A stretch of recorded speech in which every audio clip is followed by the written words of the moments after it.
மணிப்பல்லவம் பருவம் 1 அத்தியாயம் 18 உலகத்துக்கு ஒரு பொய். ஆத்திரமடைந்து துரத்தி கொண்டு வந்த கூட்டத்தினரிடமிருந்து வீர சோழிய வளநாடுடையார் தப்பிவிட்டார். துரத்தி வந்தவர்கள் சிறிது நேரம் காளி கோவில் சுற்றுப்புறங்களில் தேடி பார்த்துவிட்டு அப்பாலுள்ளவை மயான பகுதிகள் ஆதலால் அங்கே நுழைந்து போக அருவருப்பும் கூச்சமும் கொண்டு வந்த வழியே திரும்பிவிட்டார்கள். அவர்கள் திரும்பி செல்லுகிற வரை மௌனமாய் மூச்சு விடுகிற ஒலி கூட இறைந்து கேட்டு விடாமல் இருளில் மறைந்திருந்த முனிவரும் வளநாடுடையாரும் சற்றே வெளிப்பக்கமாக நகர்ந்து வந்து காளி கோவில் குரட்டில் எதிரெதிராக உட்கார்ந்து கொண்டார்கள். சோகம் மிகுந்து தழுத்தழுத்து துக்கம் விசாரிக்கிற குரலில் பேச்சை ஆரம்பித்தார் வளநாடுடையார். முனிவரே, உங்களுடைய தவசாலை முழுவதும் நெருப்பு வைக்க பெற்று அழிந்து போய் கொண்டிருக்கிறது என்பதை தெரிந்து கொண்டுதான் இந்த காளி கோவிலில் இருட்டில் உட்கார்ந்திருக்கிறேன். தவசாலை எரிந்ததனால் எனக்கு ஒன்றும் இழப்பே இல்லை. அங்கிருந்து என்னென்ன பொருட்களை நெருப்புக்கு இரையாகாமல் காத்து கொண்டு வர வேண்டுமோ அவற்றை நான் கொண்டு வந்து விட்டேன். உடையாரே, இதோ பாருங்கள். தவசாலையில் எரி மூழ்வதற்கு சிறிது நேரத்திற்கு முன்பே நானும் இந்த பொருட்களும் அங்கிருந்து சுகமாக தப்பி இந்த இடத்துக்கு வந்தாயிற்று.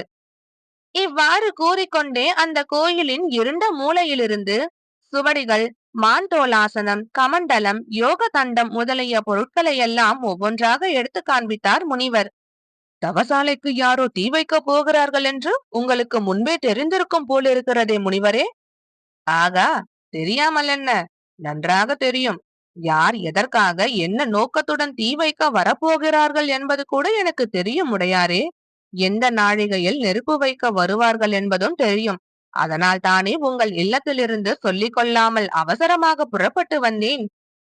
முனிவரே, நீங்கள் பெரிய தவறு செய்து விட்டீர்கள். முன்பே தெரிந்திருந்தும் என்னிடம் ஒரு வார்த்தை சொல்லாமல் இருந்து விட்டீர்களே. என்னிடம் சொல்லியிருந்தால் எப்படியாவது முன்னேற்பாடு செய்து இது நடக்காமல் காத்திருக்கலாமே. இருக்கலாம். ஆனால் இதுதான் நடக்க வேண்டும் என்பது என்னுடைய ஆசையாக இருக்கும்போது நீங்கள் எப்படி இதை தடுக்க முடியும்? இன்று என்னுடைய தவசாலை தீப்பற்றி எரியாமல் போயிருந்தால்தான் நான் வருத்தப்பட நேர்ந்திருக்கும். அப்படி இல்லாமல் அது அடியோடு எரிந்து போனதினால்தான் எனக்கு பெரும் மகிழ்ச்சி. இதை கேட்டு முனிவர் தம் நினைவோடு தான் பேசுகிறாரா அல்லது மனம் வெறுத்து போய் இப்படி பிதற்றுகிறாரா என்று புரியாமல் திகைத்து போய்விட்டார் வளநாடுடையார். உங்களை தேடிக்கொண்டுதான் நானும் தவசாலைக்கு வந்தேன். அங்கே சுவடி விரித்தபடி இருந்தது. தீபமும் எரிந்து கொண்டிருந்தது. ஆகையால் நீங்கள் உள்ளேதான் இருப்பீர்கள் என நினைத்தேன் என்று தொடங்கி தவசாலையில் நிகழ்ந்தவற்றையும் தாம் தவறாக புரிந்து கொள்ளப்பட்டு ஆட்களால் துரத்தப்பட்டதையும் முனிவருக்கு விரிவாக சொன்னார் வளநாடுடையார். எல்லாவற்றையும் கேட்டுவிட்டு முனிவர் சிரித்தார். துடைத்து வைத்தார் போல் எல்லாவற்றையும் ஒழித்து கொண்டு வந்து விட்டால் தவசாலையில் யாருமே இல்லை என்று நெருப்பு மூட்ட வந்தவர்கள் நினைத்து கொண்டு பேசாமல் திரும்பி போயிருப்பார்கள். உள்ளே நான் இருப்பதாக அவர்கள் நினைத்து கொள்ள வேண்டும் என்பதற்காகத்தான் ஒரு பாவனைக்காக அந்த சுவடியையும் தீபத்தையும் அப்படி வைத்து விட்டு வந்தேன். தீ வைத்தவர்கள் நான் தவசாலைக்குள்ளே இருந்து வெளியேற முடியாமல் தீயில் சிக்கி மாண்டு போக வேண்டும் என்பதற்காகத்தான் இந்த செயலிலேயே இறங்கினார்கள். இப்போது அவர்கள் அப்படி நினைத்து நான் தீயில் மாண்டு விட்டதாக மகிழ்ந்து கொண்டுதான் போயிருப்பார்கள்.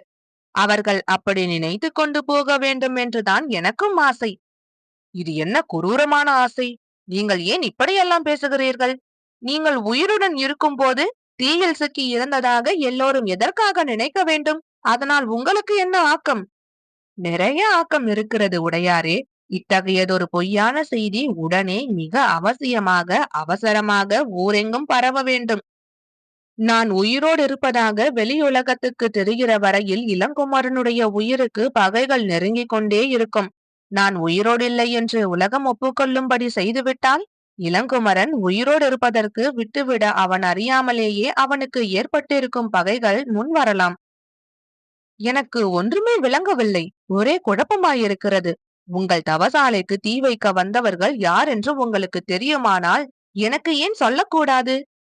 நீங்கள் உயிருடன் இருப்பது உலகத்துக்கு தெரிகிற வரையில் இளங்குமரனுக்கு பகைவர்கள் ஏற்படும் என்கிறீர்கள். இதுவும் எனக்கு தெளிவாக விளங்கவில்லை.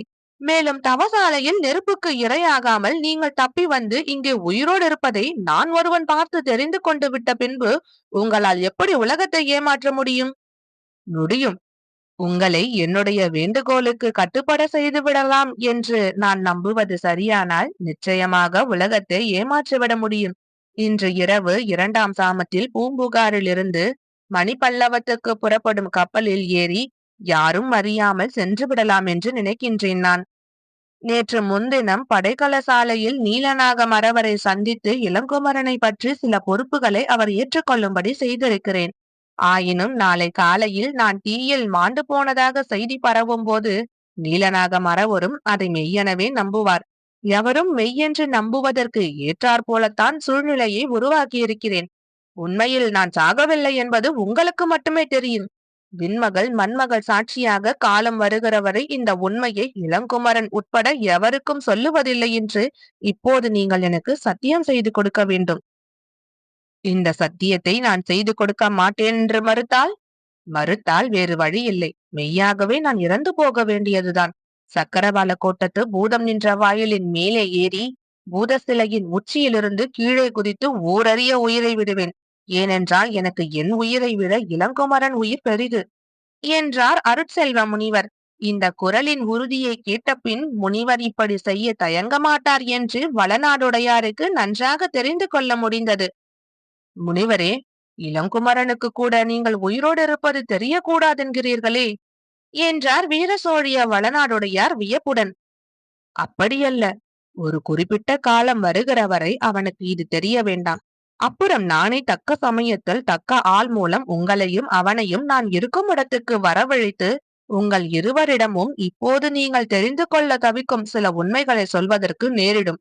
அந்த சமயத்தில் நான் இறக்கவில்லை என்று இளங்குமரனும் தெரிந்து கொள்ளலாம். அதுவரையில் அவனுக்கும் இது தெரியாமல் இருப்பதே நல்லது. அந்த சமயம் எப்போது வருமோ முனிவரே? அநேகமாக அடுத்த ஆண்டு வைகாசி விசாகம் புத்த பௌர்ணமிக்குள் அந்த நல்ல சமயம் வாய்க்கலாம்.